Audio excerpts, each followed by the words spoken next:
Hi, everyone. I'm Emily. Do I have a clicker? I have no. Let me just do the introduction. So, this is Emily. The, she is working for an agency that is actually Berlin based but lives in Malta. It's going to be a really high level, like top grade Web3 presentation. We wanted to make this in a good way to welcome her with a clap. So we have it for the video. That is going, that is like still kind of working. We're going to cut it. Emily, everyone, welcome. Thank you for the clap. Thank you. Thanks for the intro, Ferris. So I typically do keynotes and presentations on crypto growth and marketing, but because the audience, I'm doubting many of you are marketers, this is going to be slightly different. I really want to make this more on what it means for you and go over the state of crypto, especially as someone that has worked in it full-time for the last 4 years and got into Bitcoin in 2013. Here's a little bit about me. I'm the CMO at Hype. We're a full-service crypto marketing agency. There's about 90 of us. I'm a full-time marketer. I've always been in marketing. So prior to getting into crypto marketing the last 4 years, I built Shopify stores, dropshipping, e-commerce, helped friends with startups. Yeah, I discovered Bitcoin in uni in 2013, lost all the money. I'm not a good trader. I'm a better marketer. And I spend too much time working and usually on X.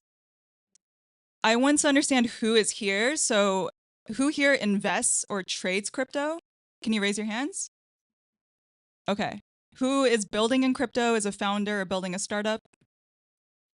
And who here is just drunk, curious, or trying to hang out? Okay, awesome. I have a little bit of something for everyone then. Okay, so current state of crypto from the inside. You know, honestly, even though I work in the space and I'm invested in the space, this beginning part is going to be an objective reality, and it's not looking great. And I think the last presentation was a really good segue into this. So 2008, right? I learned about the Bitcoin white paper in 2013. If you have ever read it, it goes over some really great values like peer-to-peer, or removing the middlemen, or you don't need the Federal Reserve anymore or central bank, or privacy. And in 2014, we got Ethereum. So we got decentralized apps, we got smart contracts, we got the world computer. This is the reality of, since 2021, over 3.6 million tokens have died. And these are just tokens tracked on CoinGecko. So this research came out in May. It's fairly recent. And I'll show you some data in a bit that shows that there's even more tokens constantly dying on a daily basis because of things like Pump.Fun, or because it's so easy to just like one click launch a token. And so what has happened in the last few years is we've gone back and forth in a pendulum in this space. So if you ever got into crypto because of NFTs or the metaverse, that was probably around 2021. And I think that was the first time where celebrities started shilling tokens. They started building projects or saying that they bought land in Decentraland. So this was like the app stage. And then gas fees soared really, really high. So if you've never played with crypto or bought things with crypto, what gas fees are is when the blockchain gets bloated, you have to pay even more. So when this happened, we swung back to, we need more infrastructure. And so now what's happened is, I'm not sure if you know this, but there's more than 350 blockchains. But if you look on, I think this is DeFi Llama. This is me actually live onboarding my friend. She works at Tesla, so she's smarter than me. She's not in crypto whatsoever. And I was explaining to her blockchain, and this is her reaction when I told her there's over 350 blockchains. Has anyone here seen any of these logos or heard of layer twos? Cool. So to solve the issue of Ethereum not being able to scale and having really expensive fees, there's a ton of these layer twos that are popping up. So Coinbase has launched their own, Kraken just launched theirs, there's Unichain from Uniswap, and there's many, many, many more.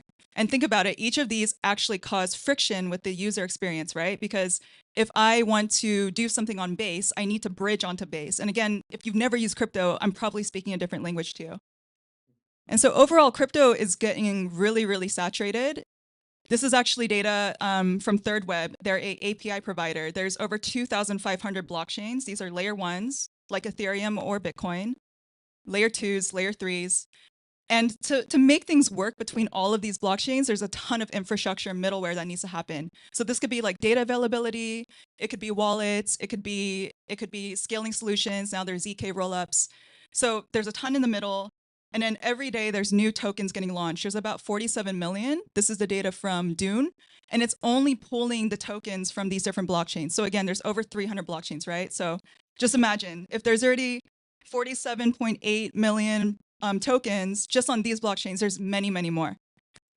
So why is this bad? Because if we want actual mainstream adoption and there's so many tokens and people are constantly losing money on them, like capital is limited. I don't know about you, but I don't have unlimited money. If you found this glitch, like the unlimited money glitch, let me know afterwards. I also don't have unlimited attention, so I can't realistically learn about every single token that gets launched. And because tokens are primarily PvP, it's always someone's going to lose and someone's going to win. This is another friend I onboarded, and I was like, hey, choose your wallet. And she got overwhelmed and was just like, let's go with rainbow because I like the colors. And here's the problem. What I see a lot in crypto marketing and the projects we work with, so we don't work with meme coins. We work with usually Series A VC-backed companies. So for example, we worked with Kraken, we've worked with Ledger, we've worked with Optimism. I'm not sure if these names mean anything to you, but they're fairly big projects. The issue is that people are viewing token as the product, and I'll go over why in a second. There's multiple audiences. So for certain investors, VCs, market makers, exchanges, they purely care about the token price because that's how they get an exit, but it's not a sustainable growth strategy. And so what happens is sometimes projects are launching a token which doesn't have any inherent value. Like for example, I pay ChatGPT happily $20 a month because it does something for me, right? But if I'm buying into a token that isn't attached to an actual utility, the only utility is I'm guessing that the price will go up. And we can't make this guess over and over and over again across 44 million tokens with new ones launching every day. On top of that, there's also 44 different narratives. This is tracked by Kaito, but there's many, many more. So on the on the left here, it's tracking different narratives that new projects are launching with in marketing to try to get as much attention to generate demand for tokens, even if the tokens have no utility or if there's no product whatsoever. So actually in the green, I know it's hard to see, but what's been the biggest trend is AI this year. And usually all of these different narratives have different tokens, but yeah, there's restaking, there's LSTs, there's a ton of trends. And so as a marketer and also as someone who's investing, we're constantly like overwhelmed with all of these new narratives when we're thinking about what to invest in. And this is what I see every day working in the space. Now, also as a marketer and being in a space, the thing about crypto and blockchain is unlike ChatGPT, where it's like, okay, we have two distinct customers. There's like the API that I'm going to sell to businesses, and there's the end user like Emily who wants to generate video and images. With tokens, there's multiple global audiences. So in the middle, there's retail and token speculators. These are people that are purely going to buy Trump coin.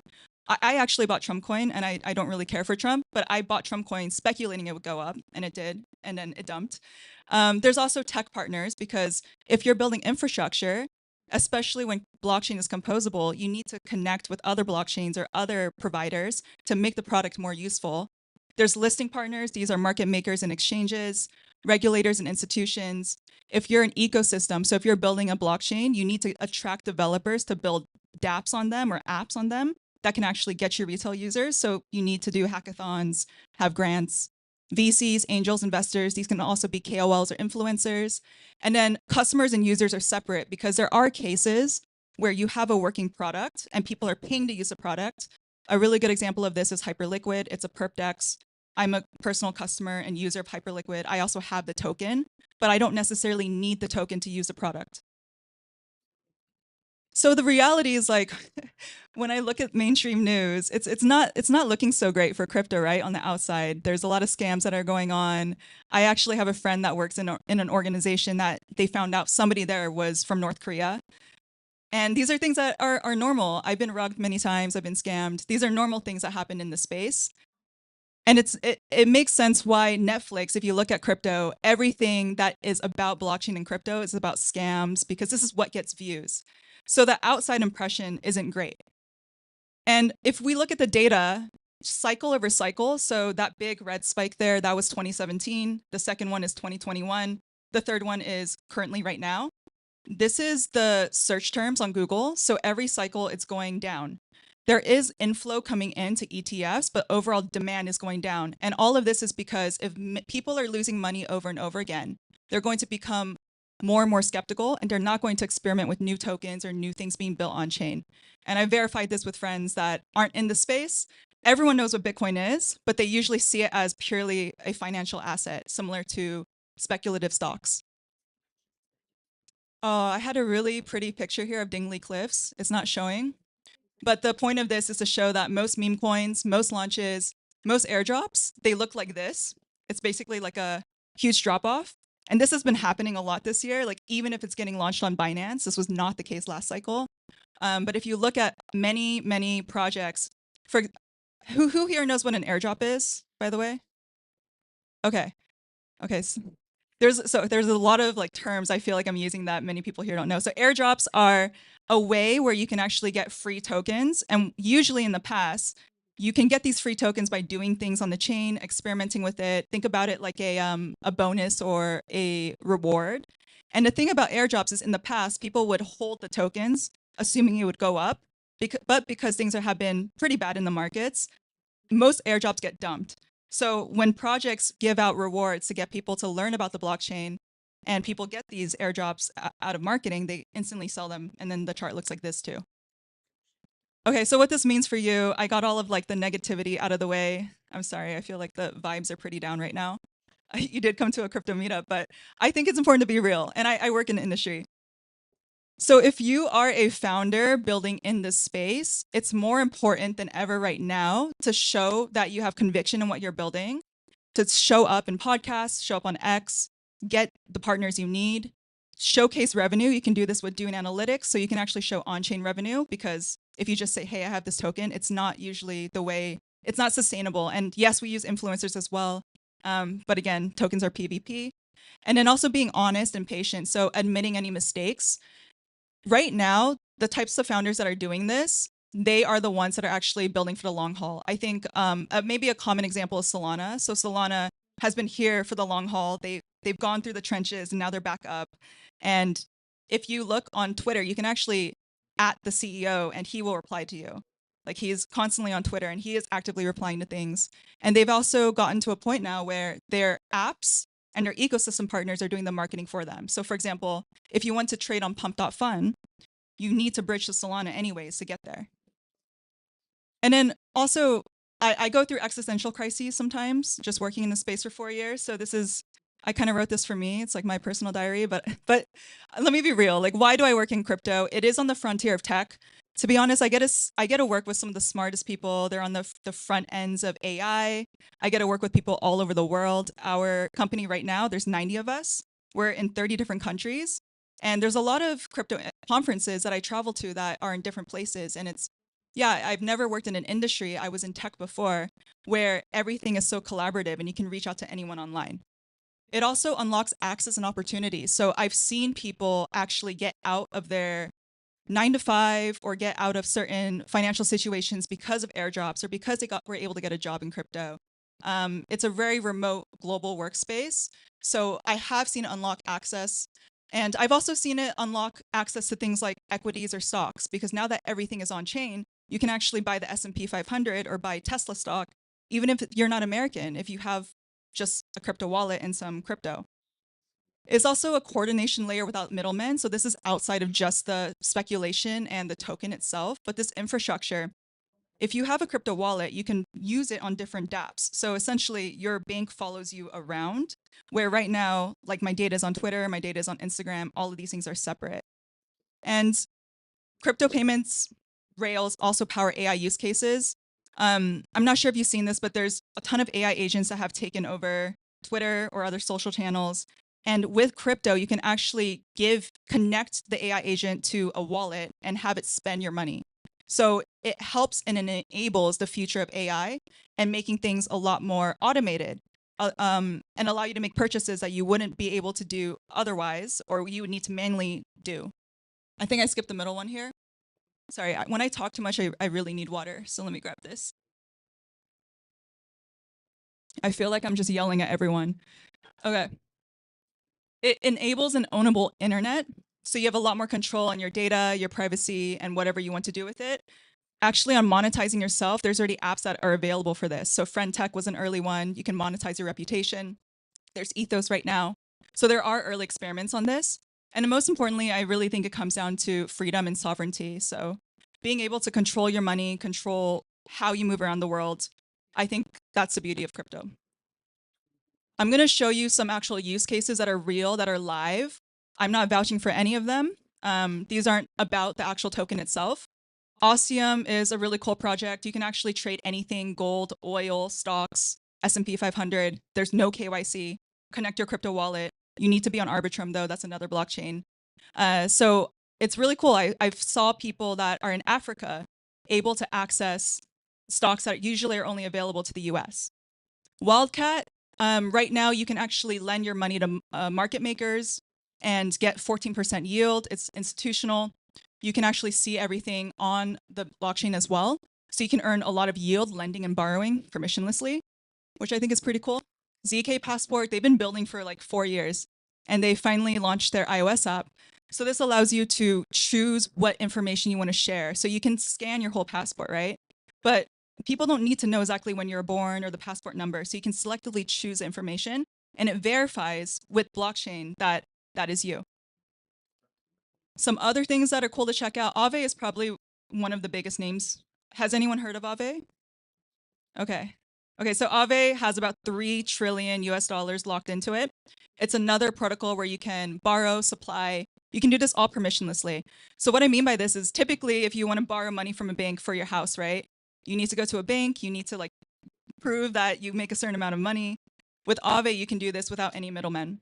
Vaults is a place where they aggregate all of the different decentralized finance yields, so you can look and see what has the most yield, what is the most risk tolerant for you, and base it off that. So it's just like an aggregator. I think when I took this screenshot, you can get up to 13% APY. And then Spark is made by MakerDAO, another huge DeFi protocol.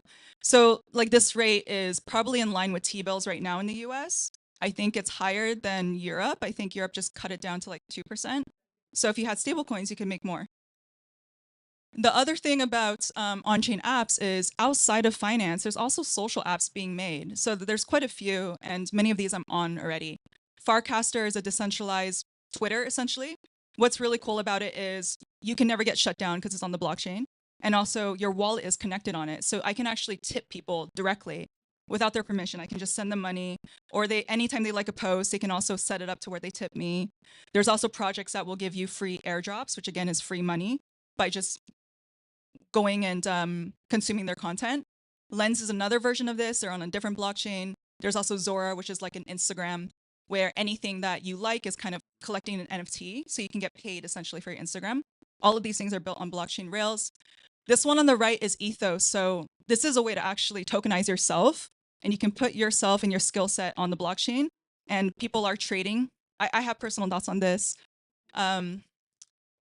I don't love the idea of financialized reputation, but that's a whole other discussion. But these things exist. There's also projects like this, like Kaito, where you can actually, this is an example, you can earn money from these projects by interacting with their app, talking about them on Twitter. So there's a ton of like money that they give out. I think so far this year, they've given out $74 million, and this is all on X.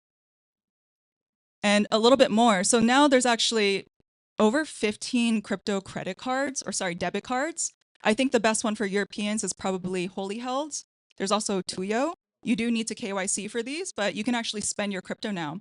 And you can do this without any fees. You can also move things back to Revolut. So there are ways to actually use crypto in real life.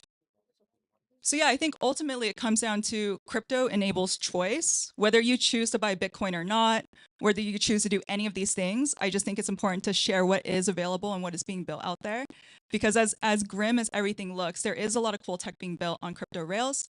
You can earn yield on your crypto and stablecoins. You can lend and borrow without permission from anyone, without going to the bank. You can experiment with new decentralized apps, protocols, and even possibly earn some money from it. You can also trade assets. So I don't know how the stockbrokers work here, but in the US, if I trade on like mutual funds or I sign up, I need to give them my passport, my social security number, and wait. And then I need to wait 3 to 5 days for my funds to hit the bank. And the UX is so awful The UX on crypto is actually getting better. So now with these decentralized exchanges, you can just trade any asset you want. You can also just hold it as a financial asset or as a hedge. So you can hold Bitcoin, like that's up to you. You can also not. And you can learn, share feedback, make content, share your opinions, and actually earn airdrops from it from projects like Kaito. And if you're a builder, so if you're technical, there's a lot of grant money that goes to developers from ecosystems. So you can actually partake in these hackathons and build your own dApps or even build a content plan and possibly earn that way as well. So there's a lot of things available outside of just trading in the token side of crypto. Thanks so much. If you want to learn more about Hype, you can scan that. And yeah, that's my socials, but also I'm here in real life. So just say hi. Questions? Oh, okay. Does anyone have questions? How many questions can we do? If you have a question to Emily from Hype, up with the hands, and we are going to pass the microphone to you. Any questions? So I have a question. For example, if I liked your presentation and I want to launch a new coin, how could I start? How should I approach you? Apart from sending you a message, like what would be the first step in your process to launch a new project? Like if you want to launch a token because of my presentation? It will be a token, Emily. It's always the token. Okay. I think we would have to sit down and have a chat. Um, yeah, like we do a lot of token marketing, right? Like most of what we do is helping projects get to TGE, which is a token generation event. But I think like we selectively work with some of the top projects because like these things are essentially PvP. So it's player versus player. I think I would first ask you what does a token do? What's the purpose of it? What's the point? And then, yeah, we'd go from there. To make me rich and rock pull the investors. Thank you very much for the answer. Here's the next question. You had this slide. Thanks. Really enjoyed it. You were right that I should come here today. Which one? No, the presentation, I loved it. Very nice. Very detailed also. You had a slide with the plants in the theater. Oh, yeah. Okay. And I come partially from the gaming industry, okay? And in the gaming industry, there's a huge problem of trust, okay? So Right. that's why people network, they meet each other. Can you give a bit more detail? I believe in your philosophy because ultimately there's forget the rubbish outside, but it's a lot of people are constantly trying to hide their face. I don't know why on the internet. I'm fine. I don't need to hide my face from no one. And I believe that if I had to do the next thing, more voice. Okay. Hello. So I believe that if you are building, you have to show your face because that's how people trust. Like if I used to buy eggs from somebody before, I know the guy is Charlie. It's not Charlie, but Right. you feel better buying eggs from Charlie than from a shop. You know? Can you give us more examples on how to do this? Yeah. So in crypto marketing, one of the tactics we talk about is founder branding and why it's even more important in crypto than in tech. Because in tech, usually there's an actual product that people can use right away to establish trust. But in crypto, it's pre-product market fit. So you work in the gaming industry. I don't know exactly what, but I assume you have some games that I can go ahead and play. So there's already something I can do. I'm sure if I go to your website, I will know exactly what it is. I think the issue with crypto marketing is because there's so many new tokens being created and there is only such a limited there's only such limited capital to go around. There is obviously going to be tokens that aren't going to make it. So it is more important than ever to not just show your face on socials, on podcasts, on the news, wherever you can on publications, but to also directly talk to your community or possible users. And that's why you'll see like Vitalik on social, who is one of the creators of Ethereum, or you'll see Toli, who is one of the creators on Solana, directly talking back to people, because that creates a direct one-on-one relationship. It also instills trust. Right now, the thing is we're seeing more and more founders do this. So there was actually a huge scandal. If you work in the industry, this was something that, how do I go back? This was something that recently happened. So like Mantra, they had a token called Ohm and it plunged 99%. So literally like the chart was awful. It was like straight, like probably worse than Dingley Cliffs. So like it went inside. And the founder was very, very present. There's also, I don't think I have it here, Movement in the top left. There was a really young founder named Rushi, and he was essentially kind of the face for this project. So the thing is, every time there's a big scandal or scam that happens, and even people are doing these tactics, the consumers and retail are getting more desensitized. So as a founder, you need to change, you need to do something even more. I've seen founders get on Discord calls with people, call the users directly. So it is super, super time intensive. But the reason for that is because if you're building infrastructure, the life cycle to build this technology out takes a long time. So you do need to kind of instill trust, especially if you're here for the next 10, 20, 30 years versus just like a pump and dump. Okay, are there any more questions? Up with the hand. Otherwise, we are going to move on to the next presentation. Thank you very much, Emily. Thanks for having me. She's going to be around. If you want to hit her up later to launch your next project, she will be there. Now, last presentation of tonight.